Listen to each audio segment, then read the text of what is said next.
Kelanchal times, हर खबर पर हमारी नजर। नमस्कार, आप देख रहे हैं केलांचल टाइम्स और मैं हूं आपके साथ सपना ठाकुर। आज हम बात करने जा रहे हैं बिहार के एक ऐसे लोकसभा क्षेत्र के बारे में जिसे कांग्रेस पार्टी का गढ़ भी कहा जाता है। जी हां, ये क्षेत्र भागलपुर में लोकसभा क्षेत्र है, जहां कांग्रेस पार्टी का गढ़ इसे कहा जाता था। तो आज हम जानेंगे इसके बारे में 1952 से लेकर के वर्तमान की स्थिति के बारे में कि किस तरीके की स्थिति थी 1952 से लेकर के वर्तमान में, कौन सी पार्टी के कौन से नेता संसद में बने रहे थे और किस तरीके से उन्होंने कार्यकाल अपनाया और किस तरीके से सामने वाली पार्टी को टक्कर दी थी। तो देखिए इस खास रिपोर्ट में। दरअसल 1952 से 1971 तक इस सीट पर कांग्रेस पार्टी का कब्जा रहा। इसी पर कांग्रेस पार्टी के उम्मीदवार लगातार जीतते रहे। 1952 के चुनाव में कांग्रेस पार्टी के टिकट पर पहली बार अनूप लाल मेहता जीतकर लोकसभा पहुंचे। तो वहीं 1957 में कांग्रेस पार्टी के टिकट पर बनारसी प्रसाद झुनझुनवाला जीते।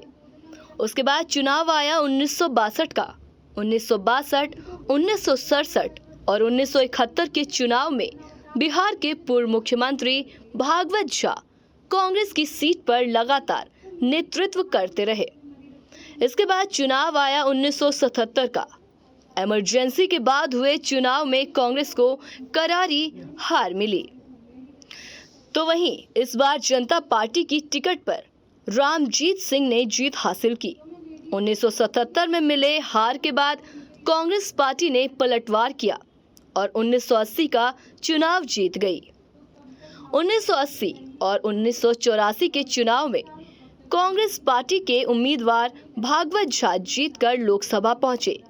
उसके बाद चुनाव आया 1989 का।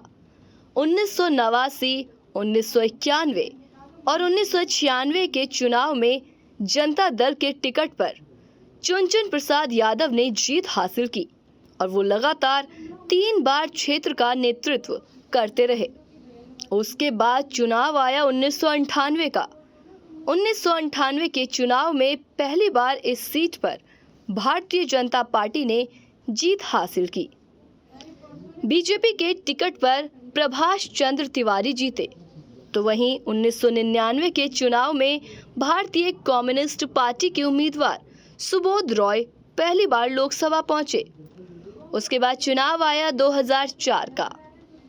2004 के चुनाव में बीजेपी ने फिर से इस सीट पर जीत हासिल कर ली। इस बार बीजेपी की टिकट पर बिहार के कद्दावर नेता सुशील कुमार मोदी जीतकर लोकसभा पहुंचे।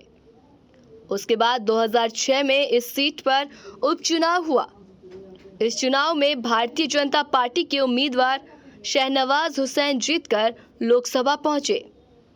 उसके बाद चुनाव आया 2009 का। 2009 के चुनाव में फिर से एक बार बीजेपी ने इस सीट पर जीत हासिल की और बीजेपी के उम्मीदवार शहनवाज हुसैन जीतकर लोकसभा पहुंचे। तो वहीं 2014 के चुनाव में राष्ट्रीय जनता दल के उम्मीदवार शैलेश कुमार मंडल जीतकर लोकसभा पहुंचे। उसके बाद चुनाव आया 2019 का।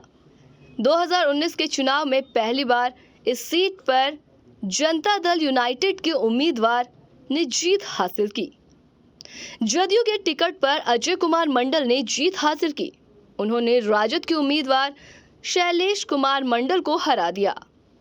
आपको बता दें कि भागलपुर संसदीय सीट के अंतर्गत विधानसभा की 6 सीट आती है, जिसमें बिहपुर, गोपालपुर, कहलगांव, भागलपुर, नाथनगर, पीरपैती शामिल है। 2020 के विधानसभा चुनाव में इन 6 सीटों में से भारतीय जनता पार्टी के उम्मीदवार को 3 सीट मिली थी।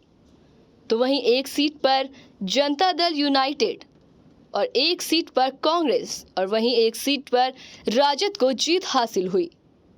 अगर बात करें इस सीट पर जातिगत समीकरण की, तो इस सीट पर यादव, मुस्लिम और सब वोटर्स निर्णायक माने जाते हैं। तो वहीं दलित, महादलित वोटर भी अच्छी खासी तादाद में है।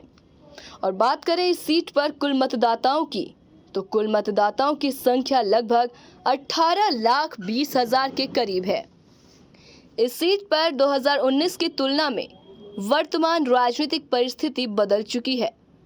2019 में जहां नीतीश कुमार एनडीए में शामिल थे, तो अब वो महागठबंधन में शामिल है। अब देखना होगा कि आगे यहाँ पे और क्या कुछ होता है। तो इसी तरीके की तमाम बड़ी खबरों से अपडेट रहने के लिए जुड़े रहिए हमारे साथ और देखते रहिए केलांचल टाइम्स।